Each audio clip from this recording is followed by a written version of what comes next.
എല്ലാവർക്കും നമസ്കാരം. ഇന്നത്തെ വീഡിയോയിലേക്ക് എല്ലാവർക്കും സ്വാഗതം. ഇന്ന് നമ്മൾ ചെയ്യാൻ പോകുന്നത് ഒരു സദ്യ സ്പെഷ്യൽ ഇഞ്ചിക്കറിയാണ്. അപ്പൊ റെസിപ്പിയിലോട്ട് പോവാം. അതിന്റെ മുന്നേ ആയിട്ട് ഞാൻ എപ്പോഴും പറയാറുള്ള ഒരു കാര്യം തന്നെ ഓർമ്മിപ്പിക്കുകയാണ്.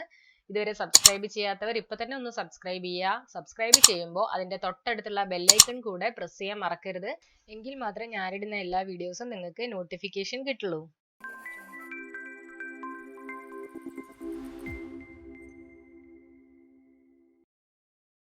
ഇതിനായിട്ട് ഞാനിവിടെ 200 ഗ്രാം ഇഞ്ചിയും 100 ഗ്രാം ചെറിയ ഉള്ളിയാണ് എടുത്തിട്ടുള്ളത്. ഈ ചെറിയ ഉള്ളിയും ഇഞ്ചിയും ചെറുതായിട്ട് അരിഞ്ഞെടുത്തിട്ടുണ്ട്, വട്ടത്തിൽ അരിഞ്ഞെടുത്തു. കുറച്ച് പച്ചമുളകും കൂടെ ഞാൻ എടുത്തിട്ടുണ്ട്, ഒരു 5-6 എണ്ണം. അത് ഓപ്ഷണൽ ആണ്, എരിവ് ആവശ്യമുള്ളവർക്ക് എടുക്കാം. ഇനി ഇത് വെച്ച് നമുക്ക് ആദ്യം ഇഞ്ചിപ്പൊടി തയ്യാറാക്കണം. അപ്പൊ അതിനായിട്ട് ഇതാ പാൻ ചൂടായപ്പോൾ അതിൽ വെളിച്ചെണ്ണ ഒഴിച്ചു കൊടുത്തു. അത് നന്നായിട്ട് ചൂടായപ്പോൾ അതിലേക്ക് നമ്മൾ അരിഞ്ഞു വെച്ച എല്ലാ ഇഞ്ചിയും ഇട്ട് കൊടുക്കുക. എന്നിട്ട് അത് നന്നായിട്ടൊന്ന് വറുത്ത് നന്നായിട്ട് മൂപ്പിച്ചെടുക്കുക. ഈ ഇഞ്ചി നന്നായിട്ട് ഡ്രൈ ആക്കി നല്ല രീതിയിൽ വറുത്തെടുത്ത് കഴിഞ്ഞാൽ നമുക്ക് കുറെ കാലം വരെ ഇത് ടിന്നിലാക്കി സ്റ്റോർ ചെയ്ത് വെക്കാൻ പറ്റും.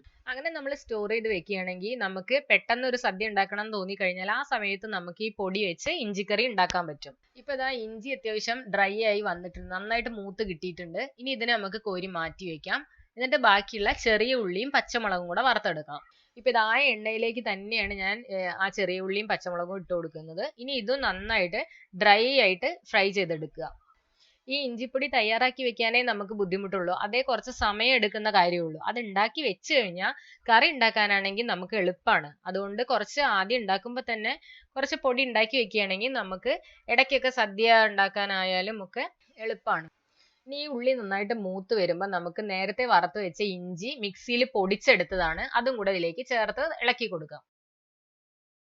കുറച്ചു നേരം ഇത് രണ്ടും കൂടെ ഒന്ന് വറുത്തതിന് ശേഷം നമുക്ക് ഇതിലോട്ട് മസാലപ്പൊടികളെല്ലാം ചേർക്കാം. ഇതിന് ആവശ്യമായിട്ടുള്ള പൊടികൾ എന്ന് പറഞ്ഞാൽ 1.5 ടീസ്പൂൺ മഞ്ഞൾപ്പൊടി, 1.5 ടീസ്പൂൺ മല്ലിപ്പൊടി, 3 ടീസ്പൂൺ മുളക് പൊടിയും ഉപ്പ് ആവശ്യത്തിന്.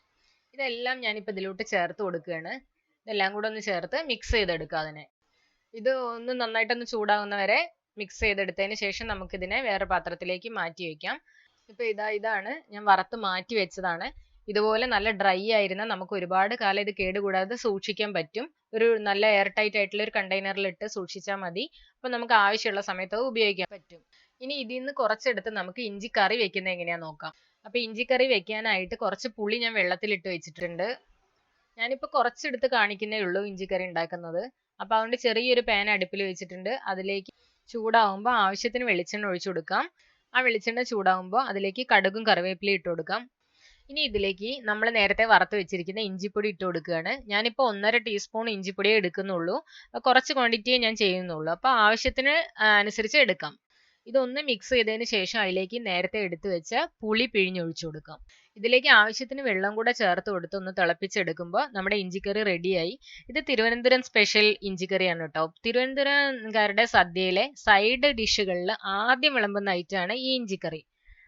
നമ്മുടെ മലബാർ മേഖലയിലാണെങ്കിൽ മധുരമുള്ള പുളിയിഞ്ചിയാണ് നമ്മൾ ഉപയോഗിക്കാറ്. പക്ഷെ തിരുവനന്തപുരം ഭാഗത്തൊന്നും അതല്ല ഉപയോഗിക്കുന്നത്, ഈ ഇഞ്ചിക്കറിയാണ്. അപ്പൊ നിങ്ങൾക്ക് ഈ ഇഞ്ചി പൊടിയുടെയും ഇഞ്ചിക്കറിയുടെയും റെസിപ്പി ഇഷ്ടപ്പെട്ടെങ്കിൽ ലൈക്ക് ചെയ്യുക. നിങ്ങളുടെ അഭിപ്രായങ്ങൾ കമന്റിൽ അറിയിക്കുക. ഈ റെസിപ്പി ആർക്കെങ്കിലും ഉപകാരപ്രദമാവുമെന്ന് തോന്നുന്നെങ്കിൽ ഇതൊന്ന് ഷെയർ ചെയ്യുക. Thank you. ബൈ.